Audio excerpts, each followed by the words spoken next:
नमस्कार दोस्तों, अभिधम्मा का 19वीं वीडियो में आपका सबका स्वागत है। तो अभी तक हमने अभिधम्मा में जितना जो पढ़ना चाहिए वो पढ़ लिया। अभी हमको ये देखना है हमारा दैनिक जीवन में ये अभिधम्मा कैसे हेल्प करता है। अगर मान लो हम अभिधम्मा जो हमने पढ़ा है अपने जीवन में नहीं उतरता तो इस अभिधम्मा का कोई यूज़ नहीं है। तो इस वीडियो में हम ये देखते हैं कैसे अभिधम्मा को अपने जीवन में उतारे, अपनी प्रैक्टिकल लाइफ में उतारे।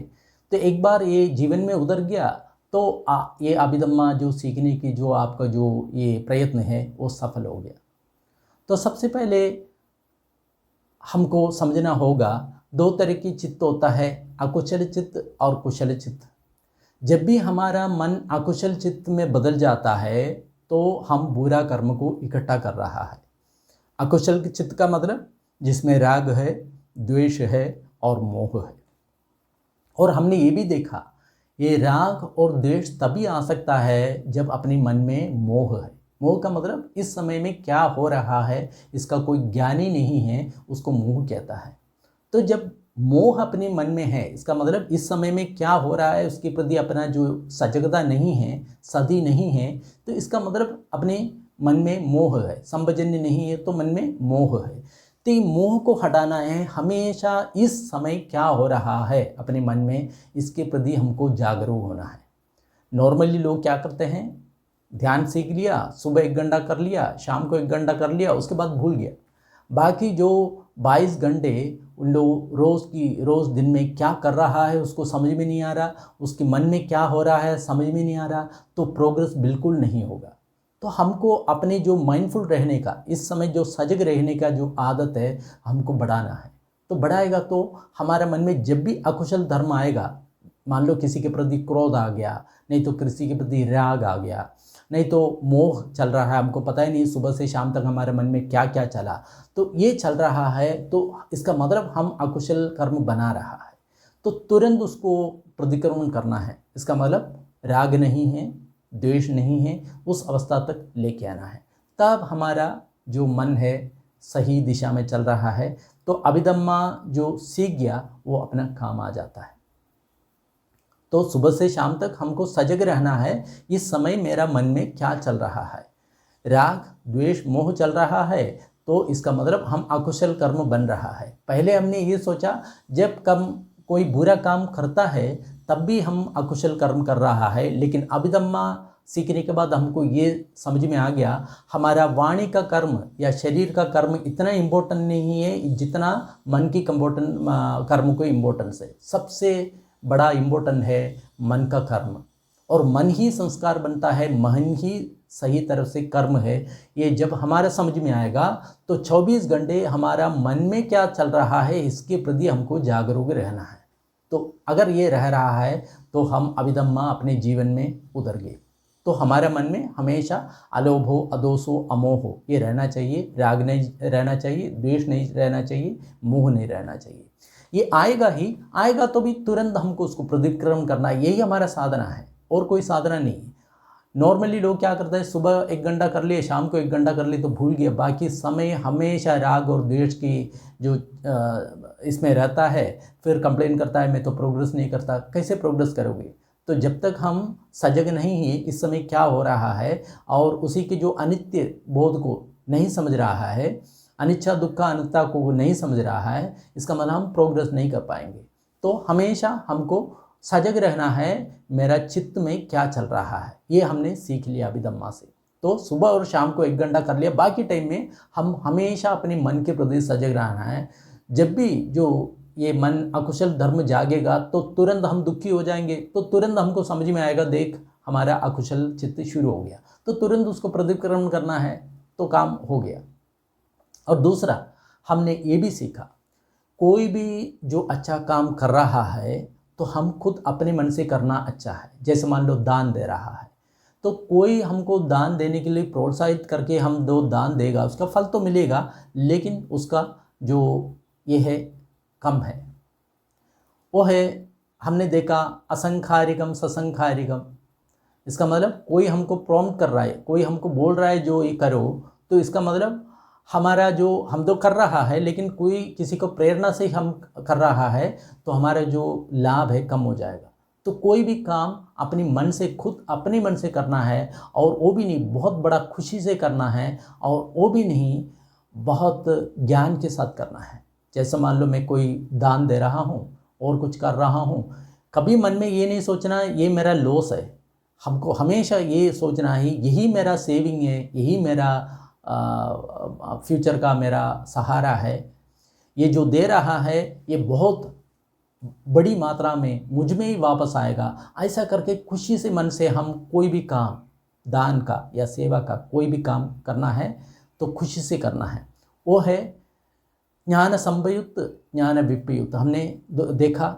और असंखारिकम ससंखारिकम, दूसरा हमको प्रॉम्प्ट कर रहा है, दूसरे हमको धकेल रहा है, तो तब हम करेगा तो उसका रिजल्ट थोड़ा कम हो जाएगा। खुद अच्छा काम करेगा तो उसका भी रिजल्ट बहुत ज़्यादा आ जाएगा, और खुद बुरा कर्म करेगा उसका भी रिजल्ट बहुत ज़्यादा आएगा। ये भी हम समझ में आ गए। और ये भी हमारा समझ में आ गया, अगर मान लो ज्ञान के साथ हम कोई काम करता है, इसका मतलब हम जो भावना कर रहा है, चैरिटी कर रहा है, हमारा जो ज्ञान के साथ कर रहा है, इसका मतलब इसका बहुत बड़ा फल आएगा। ऐसा करके जो ज्ञान है, नहीं तो विपश्यना के ज्ञान के साथ कोई भी जो काम करेगा अच्छा काम, तो उसका परिणाम बहुत बड़ा मात्रा में आने वाला है।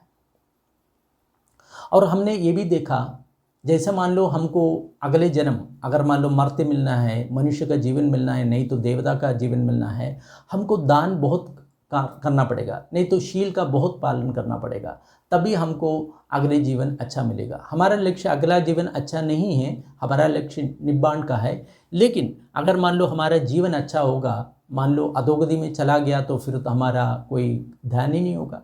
तो हम हमेशा अच्छा काम करने के लिए कोशिश करना है। हमारा शील का अच्छा ये है, और दान का अच्छा हम ये करना चाहिए। और हमको ऊंची ऊंची जन्म मिलना है, तो हम ये समझ में आ गया, हमको ध्यान का काम करना है। जैसे रूपावचर, 5 रूपावचर और 4 अरूपावचरा ध्यान करेगा, तब हमको रूप ब्रह्मलोक में और अरूप ब्रह्मलोक में तभी जन्म मिलेगा। अगर ध्यान ही नहीं करेंगे तो कहाँ वहाँ पे जन्म मिलेगा। तो भावना करेगा तो ऊंची ऊंची लोक में जन्म मिलेगा। ऐसा करके हमको समझना है। और दूसरा, निब्बाण तब तक नहीं मिलेगा जब तक हम ध्यान नहीं करेंगे। ध्यान करके ही हमको निब्बाण मिलेगा, ये भी हमारा समझ में आना चाहिए। और अभिधम्मा में हमने 10 पुण्य क्रिया वस्तु, इसका मतलब 10 पुण्य है, उसके बारे में हमने देखा। तो उसमें एक है दान। दान का मतलब हम कोई ना दान लोगों को देना है। ये किस लिए देना है? क्योंकि हम अगर मान लो दान देंगे तभी हमको वो दान वापस आएगा। मान लो हमने पुराने ज़माने में कोई अच्छा काम किया, तभी तो इसी जन्म में हमको धन और दौलत सब कुछ मिल गया। अगर मान लो हम दान नहीं दिए, हमको क्या मिलने वाला? तो दान देना बहुत ज़रूरी है। एक भिक्षु एक बार हमको एक बताया था कि हम मरने से पहले ये समझना चाहिए, हम एक लंबी जर्नी के लिए जा रहा है, एक लंबी यात्रा के लिए जा रहा है। मान लो हम कोई मरुभूमि हमको पार करना है, कोई डिज़र्ट हमको पार करना है, मान लो 3 महीने का जर्नी है, उस डिज़र्ट से पैदल जा रहा है, तो हम अपन के लिए जितना जो खाने पीने का जितना जो सामान है हम इकट्ठा करेंगे, उसके साथ ही हम यात्रा शुरू करेंगे। अगर मान लो हमारे पास कुछ भी नहीं है तो हम बीच में ही मर जाएंगे। तो ऐसे ही हमारा मृत्यु आने वाला है। तो मृत्यु आने के बाद हमारे पास क्या साधन है, हम अगले जीवन के लिए लेके जा रहा है, हम बड़ी लंबी यात्रा के लिए जा रहा है, तो उस समय मेरे पास क्या मैंने इकट्ठा किया, ये हमको बीच बीच में सोचता रहना चाहिए। हमको अभी सोचना चाहिए, क्या मैं मरने के लिए तैयार हूँ?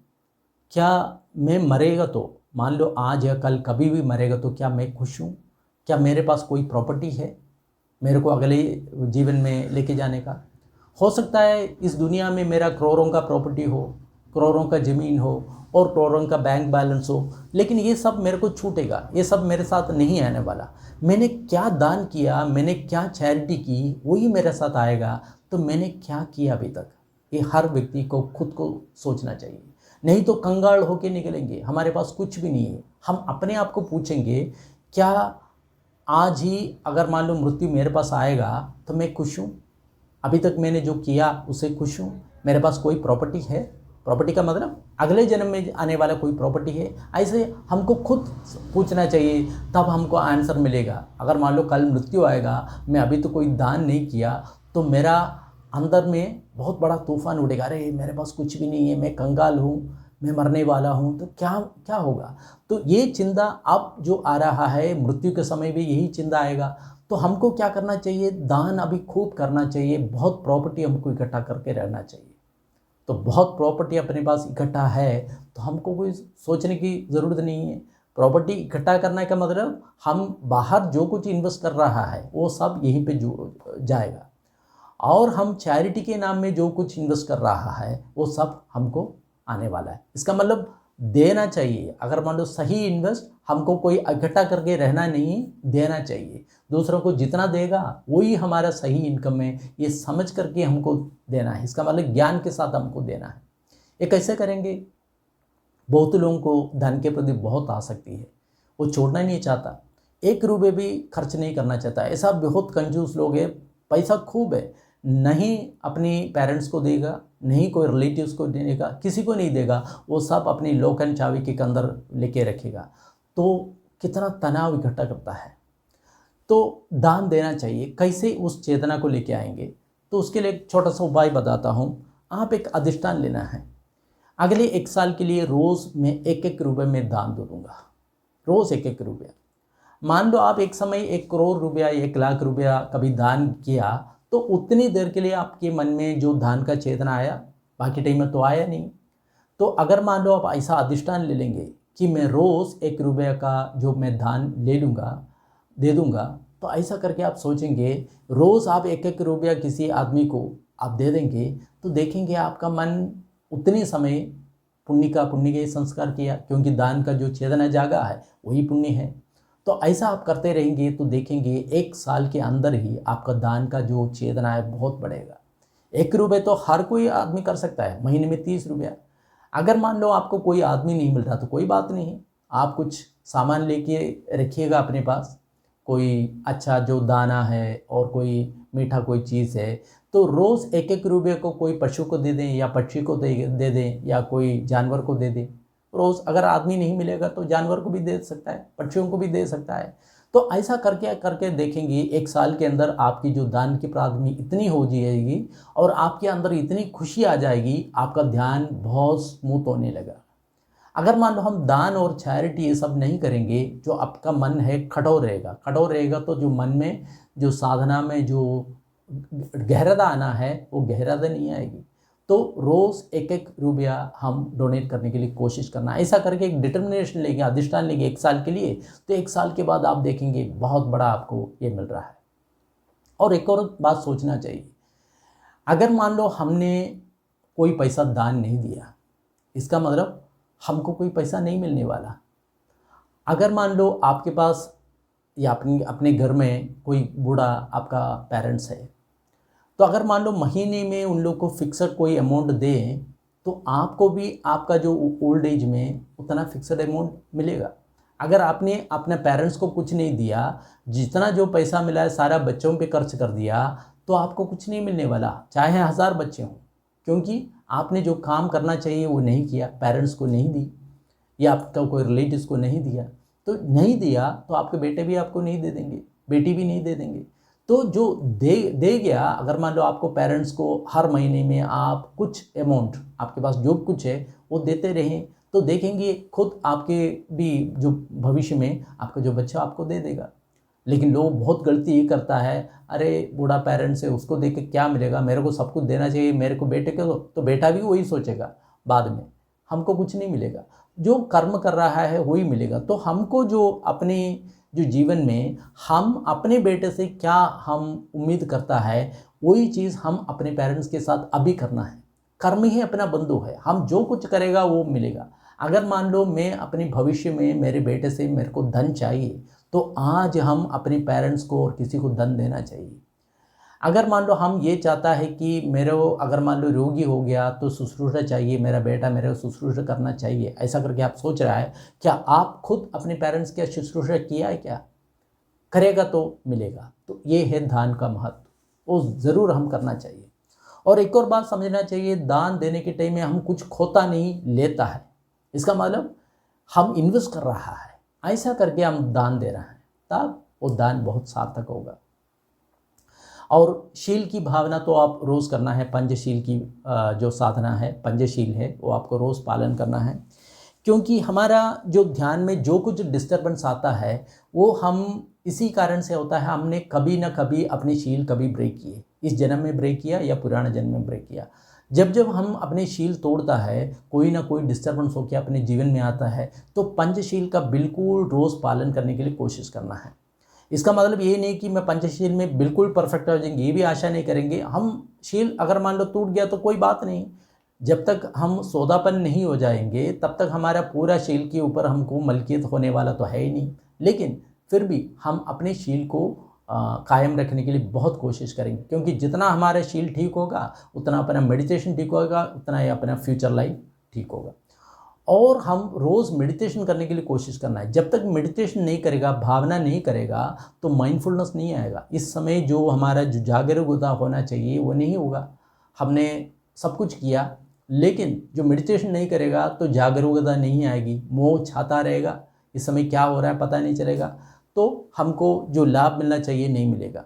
तो रोज़ का रोज़ मेडिटेशन जो करना ही चाहिए, तो करेगा तो आपका माइंडफुलनेस बढ़ेगा, और फ्यूचर में आपको अगर मान लो रूप ब्रह्म लोक में, अरूप ब्रह्म लोक में जन्म मिलना है, वो भावना के ज़रिए ही मिलेगा। इसका मतलब ध्यान के आधार पर ही मिलेगा और कोई रास्ता नहीं। तो ये भी आपने जान लिया। और एक और बात हमने जान लिया कि अपचायन, इसका मतलब हम अपने जो एज से जो बड़ा आदमी है उसको हमेशा रेस्पेक्ट करना चाहिए, अपने पेरेंट्स को रेस्पेक्ट करना चाहिए, नहीं तो कोई संत महापुरुष है उसको रेस्पेक्ट करना चाहिए, नहीं तो भिक्षुओं को रेस्पेक्ट करना चाहिए। हमेशा अपनी जो उम्र से जो बड़ा हुआ लोग उसको रेस्पेक्ट करना चाहिए, और अच्छा आदमी को रेस्पेक्ट करना चाहिए। रेस्पेक्ट करने के टाइम में क्या होता है, अपना मन मृदु होता है, सुखी होता है, तो अपना मेडिटेशन भी बहुत बढ़िया होता है। तो ये भी बहुत इम्पोर्टेंट है।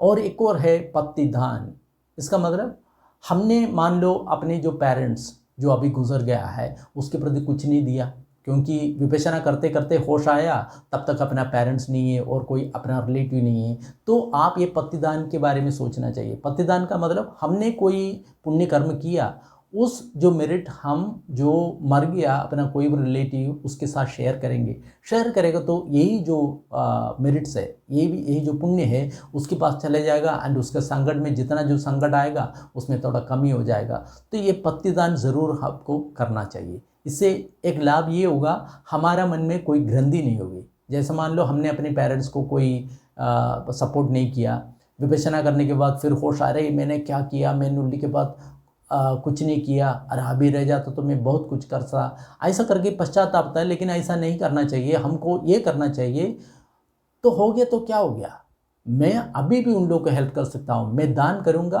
और उस दान की जो फल है उसको होना चाहिए, ऐसा करके मैं चाहूँगा। तो ये पतिदान, इसका मतलब हमने जो दान करके जो मेरिट उन लोगों के साथ शेयर करता है, वो जो मेरिट उन लोगों के पास जो मिलता है। मान लो हमारा कोई रिलेटिव नरक लोक में जन्मा, पशु लोक में जन्मा, या असुर लोक में जन्मा, या दूसरा कोई नरक लोक में या और कोई लोक में जन्मा, तो उन लोगों के पास कुछ भी नहीं है, वो कंगाल है, उसके पास भूखा है, उसके पास प्यासा है, वो दुखी है। तो उसको सुखी करने के लिए एक ही तरीका है, हम दान करें और उसका जो मेरिट्स उन लोग को होने चाहिए। तो ये भी हो गया। और एक और काम हमको रोज़ करना चाहिए, अभिदम्मा करने के बाद हमको ये समझ में आ गया अपना मन ही पाप और पुण्य बनाता है, अपना मन ही है। तो एक और काम करना है आपको, पत्तानुमोदन। पत्तानुमोदना मीन्स जो 10 पुण्य क्रिया वस्तु है हमने सीखा था, उसी के बारे में अभी बात कर रहा हूँ। पत्तानुमोदना का करके जो बोलेगा, तो अगर मान लो कोई अच्छा काम कर रहा है, हम बोलना है साधु साधु साधु। इसका मतलब मैं आपने बहुत बढ़िया अच्छा किया, काम किया, मैं उसको सपोर्ट करता हूँ, मैं उसको एग्री करता हूँ। तो ऐसा करके जो साधु साधु कहता है उसको पत्तानुमोदना कहता है। तो कोई भी आदमी पुण्य कर्म करेगा तो हम मेंटली या फिजिकली या वर्बली उसको सपोर्ट करेगा, उसका एक पुण्य हमको भी मिलेगा। तो हमेशा कोई भी अच्छा काम करे उसको अनुमोदन करे, ज़रूर करना चाहिए, इससे हमारा पुण्य जो बढ़ता है। तो ऐसा हमको कभी भूलना नहीं चाहिए, हमेशा दूसरे के प्रति ऐसा करना चाहिए। एक और काम हमको याद रखना है कि कोई आदमी बुरा काम कर रहा है, अगर मान लो हम उसको सपोर्ट करेंगे तो हमारा जो पाप है वो भी बढ़ेगा, तो वो भी याद रहना चाहिए। तो कभी पाप कर्म को किसी भी तरफ फिजिकली, मेंटली या वर्बली उसको सपोर्ट नहीं करना चाहिए। अगर मान लो कोई अच्छा काम कर रहा है, फिजिकली भी और वर्बली भी और मेंटली भी उसको सपोर्ट करना चाहिए। तो ये हो गया पत्तानुमोदन। और एक और है धम्म श्रवण। तो बीच बीच में हम धर्म को सुनना चाहिए, वो इसलिए कि हमारा मन में प्रेरणा जगाने के लिए हमको सुनना चाहिए।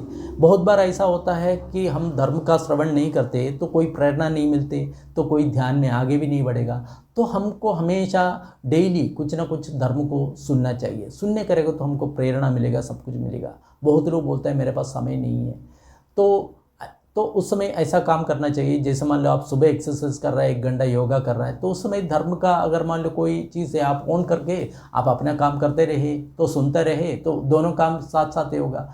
नहीं तो आप आराम से खाना खाने के बाद लेट रहा है तो उस समय इसको ऑन करें, ऐसे भी आप कर सकता है। नहीं तो आप और कोई काम कर रहा है घर में, तो इसको जैसे मान लो आप किचन में हैं, आप खाना बना रहा था, उस समय धम्म का जो टाक ऑन कर लीजिएगा।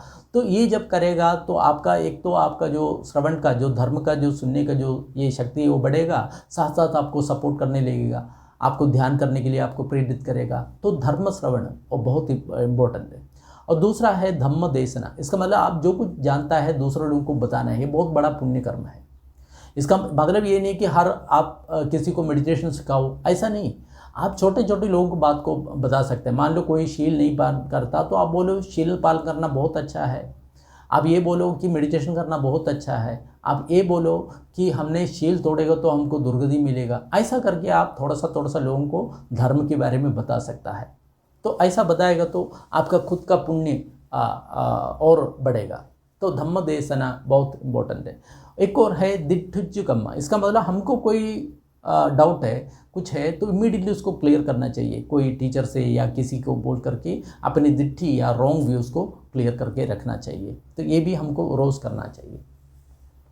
और हमने 10 पारमिता के बारे में हमने सुना था, उसमें कुछ पारमिता के बारे में अभी तक ये 10 पुण्य क्रिया वत्तों में डिस्कस किया। एक तो दान की पारमिति, शील का पारमिता और पन्या का मतलब जो विजडम है, भावनामयी पन्या है।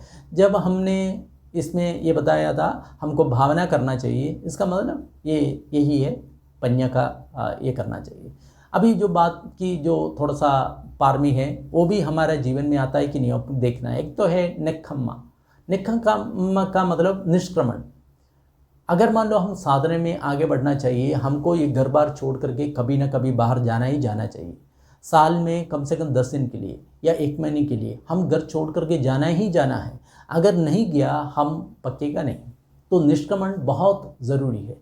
अगर मान लो आप ऐसा सिचुएशन में है आप कहीं नहीं जा सकते, तो कम से कम घर में ही सेल्फ कोर्स करें। 10 दिन के लिए आप खाना अरेंज कर ले लोगों को और बोले मेरे को सुबह और दोपहर को खाना दे दें। फिर आप उसी टाइम क्रम के अनुसार अपना ध्यान करें और शाम को जो प्रवचन ये यूट्यूब में अवेलेबल है वो सुने। तो ऐसा करके उसी टाइम टेबल के अनुसार आप खुद का जो कोर्स लगा सकते हैं। जैसे कोरोना का टाइम में बहुत अच्छा काम है, तो ऐसा करेगा तो आपको ये निष्क्रमण का पारमी पूरा थोड़ा सा फुलअप होगा। नहीं तो क्या है, घर के साथ रह करके राग दोष ही बढ़ेगा और कुछ नहीं बढ़ेगा। तो बीच बीच में आप घर बार छोड़ने का जो काम है बीच बीच में करना चाहिए। और एक और है वीर्य का मतलब हमारा जो प्रयत्न वो हमेशा रहना चाहिए। सुबह से शाम तक अपना प्रयत्न रहना चाहिए। प्रयत्न किसके लिए? बाहर का काम करने के टाइम में उसके लिए प्रयत्न, लेकिन जो मुक्ति के लिए या निब्बाण के लिए हमारा प्रयत्न हमेशा जारी रहना चाहिए। और जिसका जो जारी नहीं रहता तो उसी के लिए हमेशा मृत्यु को याद रखना। मरणानुसति, हमने देखा मरणानुसति, मृत्यु सुनिश्चित है तो बीच बीच में मृत्यु को याद रखना चाहिए। तो जब मृत्यु को याद रखेगा हमारे अंदर वीर्य जो बढ़ेगा तो फिर हम काम करने लगेंगे। तो वीर्य अपने बहुत बड़ा इम्पोर्टेंट है। और अगला है खांदी की मीन पेशेंस। हमको बड़ा पेशेंस रखना पड़ेगा दिन में। मान लो अच्छा बुरा काम होते ही रहता है तो हम जितना हो सकता है अपना मन को समता में रखना चाहिए। तो इसके लिए हमको बीच बीच में अपने मन को देखना चाहिए, मेरा मन में क्या हो रहा है। जैसे मान लो नॉर्मल लोग क्या करता है, सुबह से 1 घंटा ध्यान करता है, शाम को 1 घंटा ध्यान करता है, उसके बीच में क्या हो रहा है लोग सोचता है तक नहीं है। तो उस समय राग द्वेष उसको वो काम चल रहा है, तो मन में खांदी नहीं है, पेशेंस नहीं है, तो हम प्रोग्रेस नहीं कर पाते। कभी कभी क्या है, जब ध्यान करने के लिए बैठते तो हमारा ध्यान ठीक ही नहीं होगा, तो हमको बहुत बड़ा कष्ट आ जाएगा। तो उस समय भी हमारा जो खांदी है वो काम नहीं करता। हमको पेशेंस रहना चाहिए। पेशेंस लीड्स टू निभाना, ऐसा करके ये है। अगर मान लो आप पेशेंस है, आपके पास खूब खांदी है, तो आपको निब्बान मिलेगा ही। अगर पेशेंस नहीं है तो निब्बान नहीं मिलेगा। तो ये खांदी का पारमी को आपको बढ़ाना चाहिए। और है सच्चा। सच्चा का मतलब आप जो कुछ बोलता है सत्य बोलना चाहिए, सत्य ही काम करना चाहिए, तब लोग आपकी वर्ड को यकीन करेगा। अगर नहीं आप सत्य के इस्तेमाल कर रहा है, लोग इसको यकीन नहीं करेगा। और एक और है अधिष्ठान। इसका मतलब स्ट्रॉन्ग डिटर्मिनेशन। आप कोई ना कोई अधिष्ठान आपको महीने में या साल में बहुत बार आपको करना पड़ेगा। जैसे मान लो एक अधिष्ठान आप ले सकता है, मैं साल भर रोज़ में 1-1 रुपये का दान दूंगा। एक अधिष्ठान है, ये आप लेगा तो 1 साल में आप देखेंगे आपका दान का पारमिति इतनी बढ़ जाएगी और आप इतने खुश हो जाएंगे कि आप ये सोचेंगे अरे मेरे पास मेरा प्रॉपर्टी है, क्योंकि ये जो प्रॉपर्टी है हम यहाँ से छोड़ने के बाद हमारे साथ जो जाने वाले यही प्रॉपर्टी है। आपका मन बड़ा खुश हो जाएगा, अंदर से आपको बहुत बड़ा प्रफुल्लित महसूस होगा, क्योंकि मैं रोज़ दान कर रहा हूँ, ये पुण्य मेरे साथ है। ऐसा करके आपका मन प्रमोद में आ जाएगा। तो ये अधिष्ठान बहुत इंपॉर्टेंट है। स्ट्रॉन्ग डिटर्मिनेशन आपको इंपॉर्टेंट, कोई ना कोई अधिष्ठान आपको बीच बीच में लेना चाहिए। मैं इस शील का पालन करूँगा, नहीं तो मैं इस तरफ से ध्यान करूँगा, नहीं तो इस तरफ से चैरिटी करेगा। ऐसा करके बीच बीच में कोई अधिष्ठान लेते ही रहना चाहिए। और एक और है मैत्री, मेत्ता। ये मेत्ता बहुत इंपॉर्टेंट है। हमेशा आपका चित्त क्या मैत्री से भरा हुआ है, तो ऐसा करके आपको देखना चाहिए। मैत्री चित्त होना चाहिए, सुबह से शाम तक मैत्री चित्त, खुद के प्रति भी मैत्री। मान लो बहुत लोग ऐसा है कि ध्यान ठीक नहीं हो रहा तो खुद को ही गाली देने लगता है। जैसा मान लो मेरे जैसा आदमी देखो ध्यान ही नहीं कर पाता, मेरा मन देखो, तो इसका मतलब मैत्री नहीं है। खुद मैत्री दे दो, खुद को मन को मैत्री दे दो, अपने आप शांत हो जाएगी। ठीक है भाई, अभी तो है ही नहीं, तो शांत रहे भाई। ऐसा करके मन को थोड़ा मैत्री दे दो, मैं भी शांत रहूं, ऐसा करके मैत्री दे दो तो खुद शांत हो जाएगा। तो मैत्री का जो काम है आपको हमेशा करना है। और उपेक्षा का जो काम, जो कुछ जीवन में आता है वो सब उपेक्षा हमको करना है, समता में रहना है। तत्र मज्जित तदा, इसका मतलब बाहर में बुरा और अच्छा काम होने वाला है, उस समय दोनों टाइम में हम ज़्यादा खुश भी नहीं होना चाहिए, ज़्यादा दुखी भी नहीं होना चाहिए। हमेशा समता में हमको रखना है। और हमने अभी तक जो देखा, हम 5 स्कंद से बना है। एक तो रूप स्कंद, और मन की जो 4 स्कंद है, विज्ञान, संज्ञा, वेदना, संस्कार।